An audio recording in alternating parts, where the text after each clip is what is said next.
علی عبادہ الذین اصطفیٰ اما بعد فاعوذ باللہ من الشیطان الرجیم بسم اللہ الرحمن الرحیم۔ معزز محترم محتشم سامعین حضرات، آج کا درس قرآن انشاءاللہ سورہ بقرہ آیا نمبر 284 تا 286 پر مشتمل ہے۔ آپ دعا کریں کہ اللہ تعالیٰ مجھے شرح صدر کے ساتھ حق سچ بیان کرنے کی توفیق عطا فرمائے، اور ہم سب کو مل کر اللہ عمل پیرا ہونے کی توفیق عطا فرمائے۔ للہ ما فی السماوات و ما فی الارض، اللہ کی ملکیت ہے جو کچھ آسمانوں میں ہے اور جو کچھ زمینوں میں ہے۔ یہ سب کس کی ملکیت ہے جی؟ حقیقی مالک صرف اللہ ہے اور خالق بھی اللہ ہے۔ اب یہ بات کہہ کے آگے اللہ تعالیٰ نے ایک بات کہی ہے، چونکہ وہ ہے جو مالک ہے آسمانوں کا بھی اور جو کچھ آسمانوں میں ہے، زمینوں کا بھی اور جو کچھ زمینوں میں ہے، اس کا مالک کون ہے؟ اللہ۔ ذرا بڑی توجہ رکھیے گا۔ وَإِن تُبْدُوا مَا فِي أَنفُسِكُمْ، اور جو کچھ تمہارے دلوں میں ہے، جو کچھ تمہارے دلوں میں ہے، او تخفوہ، جو کچھ تمہارے دلوں میں ہے، وَإِن تُبْدُوا، اگر تم اسے ظاہر کر دو، او تخفوہ، یا پھر تم اسے چھپا لو، یحاسبکم بہ اللہ، اللہ تم سے ضرور حساب لے گا۔ اللہ تم سے ضرور حساب لے گا۔ جو کچھ تمہارے دلوں کے اندر ہے تم ظاہر کرو تب بھی اللہ حساب لے گا، اور تم چھپا کے رکھو تو تب بھی اللہ حساب لے گا۔ اور آگے ایک بات بتا دی، حساب تو لے گا پر فَيَغْفِرُ لِمَن يَشَاءُ، جسے چاہے گا بخشش فرما دے گا۔ ہاتھ اوپر رکھے۔ وَيُعَذِّبُ مَن يَشَاءُ، اور جس کی چاہے گا عذاب دے گا، جس کو چاہے گا بخشش کر دے گا اور جس کو چاہے گا عذاب دے گا۔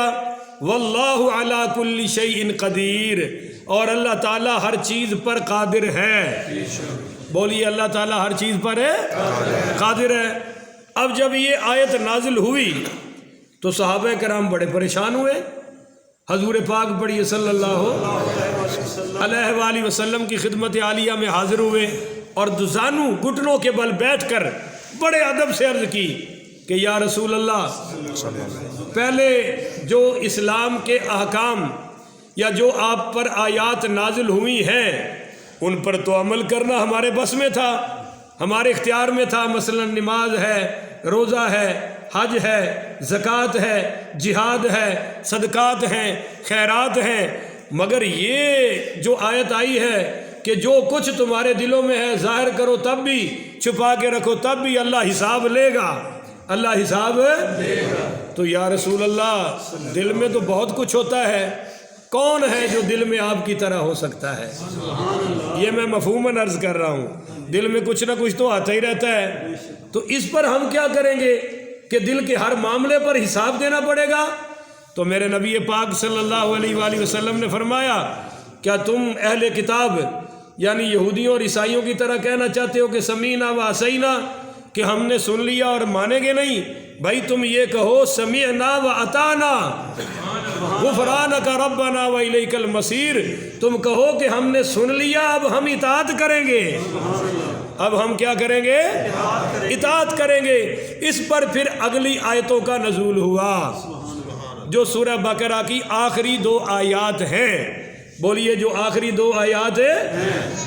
اب میں یہ آپ کو تفسیر قرطبی سے ایک حدیث پاک سنا رہا ہوں، اور یہ حدیث پاک بخاری میں بھی ہے اور مسلم شریف میں بھی ہے، دونوں میں ہے، متفق علیہ۔ صحیح مسلم کتاب التوحید جلد 2 صفحہ 360 پر ہے، اور صحیح بخاری میں حدیث نمبر 5609 ہے۔ اتنی مستند حدیث ہے۔ یہ جو آیت اتری اور صحابہ پریشان ہو گئے تو میرے نبی پاک پڑھیے صلی اللہ علیہ وآلہ وسلم نے فرمایا کہ بھائی مومن کو قیامت کے دن اپنے رب سے قریب کیا جائے گا، اتنا قریب کہ رب کریم اپنا دست قدرت اس کے اوپر رکھ دے گا، اپنا قدرت والا ہاتھ اس کے اوپر رکھ دے گا، اور وہ اللہ اس کے ان گناہوں کے بارے میں اقرار کروائے گا جس کو وہ پہچانتا ہے۔ بولیے، جس کو وہ پہچانتا ہے، یعنی جس کو اور کوئی جانتا نہیں، حتیٰ کہ فرشتوں نے بھی لکھا، کیونکہ وہ دل کے گناہ ہیں تو کوئی جانتا بھی نہیں، پر یہ تو جانتا ہوگا۔ تو اللہ اس کے سامنے وہ گناہ کر کے فرمائے گا، بھائی بتا یہ تیرے گناہ ہیں یا نہیں ہے؟ تو وہ کہے گا بے شک رب کریم میں پہچانتا ہوں یہ میرے گناہ ہیں۔ تو اللہ تعالیٰ فرمائے گا میرے بندے، میں نے دنیا میں تجھ پر پردہ ڈالے رکھا تو آج بھی پردہ ہی ڈال کے رکھوں گا، میں یہ تیرے سارے معاف کر رہا ہوں، میں یہ تیرے سارے معاف کر رہا ہوں، اور پھر اس کا نامہ اعمال اسے عطا فرما دیا جائے گا۔ میرے نبی کریم فرماتے ہیں کہ کافروں اور منافقوں اور مشرکوں کے اعمال اللہ نہیں چھپائے گا، ان کو پوری دنیا کے سامنے ظاہر کر کے اللہ فرمائے گا یہ ہیں وہ لوگ جنہوں نے دنیا میں مجھے جھٹلایا تھا، اور جن کے چھپائے گئے یہ وہ ہیں جنہوں نے اللہ پر بھی ایمان لائے اور رسول پاک پر بھی ایمان لائے۔ تو اللہ بھائی ہمیں ان میں شامل فرمائے۔ اچھا، تو صحابہ کرام پریشان ہوئے، اس پر اگلی 2 آیتوں کا نزول ہوا۔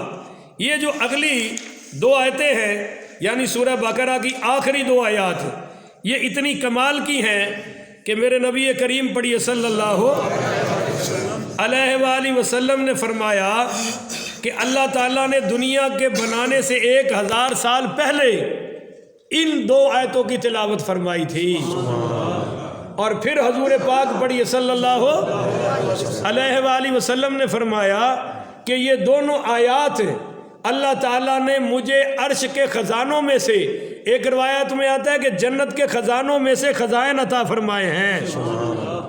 حضرت علی پاک اور حضرت عمر پاک رضی اللہ تعالیٰ عنہما یہ فرماتے ہیں کہ وہ بندہ عقل مند ہی نہیں ہے جو رات کو سونے سے پہلے یہ 2 آیات پڑھ کے نہ سوئے۔ کہو نا سبحان اللہ۔ ان 2 آیات کے بارے میں آپ کو فضیلت سناؤں۔ حضرت ثابت بن قیس بن شماس پڑھیے رضی اللہ تعالیٰ عنہ کا گھر ہر رات چراغوں سے روشن ہوتا تھا۔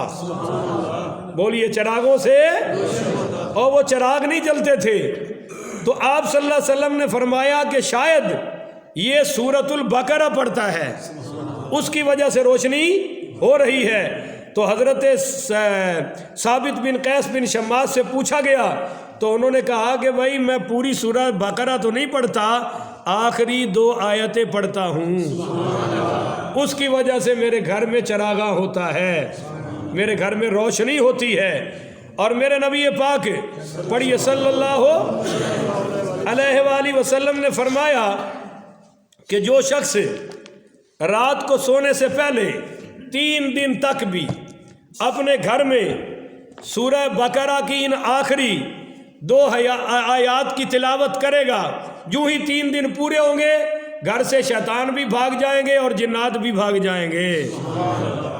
ہم یہ 2 آیتیں تو نہیں پڑھتے، البتہ جعلی مولویوں کے اور جعلی پیروں کے تویز بڑے لیتے ہیں، وہ ماشاءاللہ گھر میں لگا لیتے ہیں اور ان سے پھوکے شکے بھی کافی مرواتے ہیں۔ تو یہ وہ تعویذ ہے جو سرکار 2 جہاں نے اپنی امت کو عطا فرمایا ہے۔ اچھا جی، اب اس میں ایک بات سمجھ لیں کہ سورہ بقرہ ہے مدنی۔ بولیے، سورہ بقرہ کون سی ہے جی؟ مدنی۔ اور حضور پاک پڑھیے صلی اللہ علیہ وآلہ وسلم جب معراج پر تشریف لے گئے تو آپ صلی اللہ علیہ وسلم کو اس وقت اللہ تعالیٰ نے یہ دونوں آخری آیتیں عطا فرما دی تھی۔ تو اب سوال یہ پیدا ہوتا ہے کہ پھر سورہ بقرہ میں کیسے آئیں؟ سورہ بقرہ تو مدنی ہے، تو کسی مکی صورت میں آنا چاہیے تھا، کیونکہ معراج کہاں ہوا ہے؟ سارے بولا کرے نا بھائی، اب ہوں تو تسی بھی ادھے مولویوں نالوں اچے ہو گئے، ہوں تو بولیا کرو، پوری سورہ بقرہ سنی بیٹھے ہو۔ تو بھائی معراج کہاں ہوا ہے جی؟ مکہ شریف میں۔ تو یہ صورت مدینہ شریف میں نازل ہوئی ہے، تو اس لیے علماء اور مفسرین کہتے ہیں کہ اس آخری 2 آیات کا نزول 2 بار ہوا ہے۔ ایک تو اللہ نے معراج میں توفتاً عطا کیا، اور پھر مدینہ میں نزولتاً اس کا نزول فرما دیا۔ اس لیے حضور پاک نے اس کو سورہ بقرہ کے اینڈ میں خود رکھوایا ہے، یہ صحابہ نے اپنی مرضی سے نہیں رکھا۔ اور یہ جو قرآن کی پوری ترتیب ہے یہ توقیفی ہے، صحابہ نے نہیں بنائی، یہ خود حضور پاک پڑھیے صلی اللہ علیہ وآلہ وسلم نے بنوائی ہے۔ آپ کو سمجھ آ گئی جی؟ سیدنا عبداللہ ابن مسعود پڑھیے رضی اللہ تعالیٰ عنہ فرماتے ہیں کہ حضور پاک پڑھیے صلی اللہ علیہ وسلم نے فرمایا کہ جب میں معراج کی رات عرشوں پہ پہنچا، اللہ نے مجھے 3 چیزیں عطا فرمائیں۔ نمبر 1 5 نمازیں، سبحان اللہ، بولیے جی کتنی؟ اور ثواب 50 کا، ٹھیک ہے۔ نمبر 2 سورہ بقرہ کی آخری آیات۔ نمبر 3 حضور پاک صلی اللہ علیہ وسلم کو اللہ نے وعدہ فرمایا آپ کی امت میں سے جو شرک نہیں کرے گا میں اس کی بخشش کر دوں گا۔ ایک باری پھر نہیں پڑھ دی سبحان اللہ؟ کم تے بڑھ گیا نا اپنا، کہو سبحان اللہ۔ اچھا جی ہن سنو جی، سیدنا حضرت ابو مسعود انصاری پڑھیے رضی اللہ تعالیٰ عنہ بیان کرتے ہیں کہ رسول پاک صلی اللہ علیہ وآلہ وسلم نے ارشاد فرمایا کہ سورہ بقرہ کی آخری 2 آیتوں کو جس نے رات میں پڑھ لیا وہ اس کو کافی ہوں گی۔ بولیے وہ اس کو کافی ہوں گی۔ یہ حدیث صحیح بخاری صفحہ 408 پر آ رہی ہے، صحیح مسلم صفحہ 807 پر آ رہی ہے، ترمذی شریف صفحہ 200 صفحہ 2 حدیث نمبر بتا رہا ہوں، حدیث نمبر 2881 ہے، اور سنن ابو داود حدیث نمبر 1397 ہے، سنن ابن ماجہ 1368 اور مسند احمد جلد 4 اور صفحہ 118 پر، اور مشکات المصابیح حدیث نمبر 2125 اور صفحہ 185 پر آ رہی ہے۔ آپ صلی اللہ علیہ وسلم نے فرمایا کہ جو سورہ بقرہ کی آخری آیات رات پڑھ کر سوئے گا، علماء اور محدثین نے لکھا ہے اگر اس کی رات کی تہجد رہ گئی، رات کے نوافل رہ گئے، رات کے وظائف رہ گئے، رات وہ درود شریف وہ پڑھتا تھا رہ گئے، تو ان آخری 2 آیات کی وجہ سے اللہ سارے اعمال کا ثواب اس کے نامہ اعمال میں درج فرما دے گا۔ یہ رہ گئے کسی مجبوری کی وجہ سے یا زیادہ کھانے کی وجہ سے؟ ہاں تھک گیا، آنکھ نہیں کھلی، ٹھیک ہے، یا بزرگ ہے، بیمار ہے، طبیعت صحیح نہیں، اور باقی وظیفے سارے رہ گئے، مگر اس نے یہ 2 آیتیں پڑھ لی تو انشاءاللہ سارے وظائف کا ثواب ان 2 آیات کی برکت سے اللہ عطا فرما دے گا۔ ذرا پھر کہو سبحان اللہ۔ حضرت عبداللہ ابن عباس پڑھیے رضی اللہ، یہ حدیث ذرا کمال کی ہے، سنیے گا۔ بیان کرتے ہیں کہ ایک دن جبریل امین نبی کریم صلی اللہ علیہ وسلم کے پاس بیٹھے تھے، اچانک انہوں نے اور رسول پاک نے ایک آواز سنی تو جبریل نبی پر کریم صلی اللہ علیہ وسلم نے اپنا سر مبارک اوپر اٹھایا، اور جبریل امین نے بھی اوپر اٹھایا، اور جبریل امین نے عرض کیا یا رسول اللہ یہ آسمان کا ایک دروازہ ہے جس کو صرف آج کھولا گیا ہے، آج سے پہلے یہ کبھی نہیں کھولا گیا۔ اور پھر اسے ایک فرشتہ نازل ہوا تو جبریل امین نے کہا یا رسول اللہ یہ فرشتہ بھی آج پہلی بار زمین کی طرف نازل ہو رہا ہے، اس سے پہلے یہ کبھی زمین پر نازل نہیں ہوا۔ تو وہ فرشتہ حضور کی بارگاہ میں حاضر ہوا اور اس نے سلام کیا، اور سلام کر کے پتہ کیا کہا، یا رسول اللہ آپ کو 2 نوروں کی بشارت ہو، آپ کو 2 نوروں کی جو آپ کو دیے گئے ہیں، آپ سے پہلے کسی نبی کو نہیں دیے گئے۔ تو پوچھا وہ کون سے؟ فرمایا جی ایک سورہ فاتحہ اور دوسرا سورہ بقرہ کی آخری آیات۔ جو آپ ان میں سے جو بھی حرف پڑھیں گے، اس میں جو بیان ہوا ہے، جو پڑھتا جائے گا اللہ اس کو وہ عطا فرماتا جائے گا۔ اور وہ کیا بیان ہوا ہے میں ابھی ترجمہ آپ کے سامنے رکھوں گا، انشاءاللہ ظاہر ہو جائے گا، کہہ دیں انشاءاللہ۔ ایک آخری حدیث سنیے، حضرت نعمان بن بشیر پڑھیے رضی اللہ تعالیٰ عنہ بیان کرتے ہیں کہ نبی کریم صلی اللہ علیہ وآلہ وسلم نے فرمایا، وہ جو میں نے ابھی حدیث بیان کی تھی، میں نے 1000 سال پہلے کہا تھا، اصل میں وہ 2000 سال ہے۔ حضور پاک صلی اللہ علیہ وسلم نے فرمایا کہ اللہ نے زمین کو پیدا کرنے سے 2000 سال پہلے ہمارے لیے ایک کتاب لکھی، اور اس میں وہ 2 آیتیں نازل فرمائیں جو مجھ کو سورہ بقرہ کے اینڈ پر عطا فرمائی گئی ہیں۔ اور آگے فرمایا جس گھر میں 3 راتوں تک ان 2 آیات کو پڑھا جاتا ہے، شیطان اس گھر کے قریب بھی نہیں آ سکتا۔ بولیے بھائی، شیطان اس گھر کے قریب بھی نہیں آ سکتا۔ تو اللہ تعالیٰ بھائی ہمیں یہ دونوں آیات پڑھنے کی توفیق عطا فرمائے۔ یہ جی ایک مسئلہ فضائل کا مکمل ہو گیا۔ اب ذرا سنیے ان کا ترجمہ۔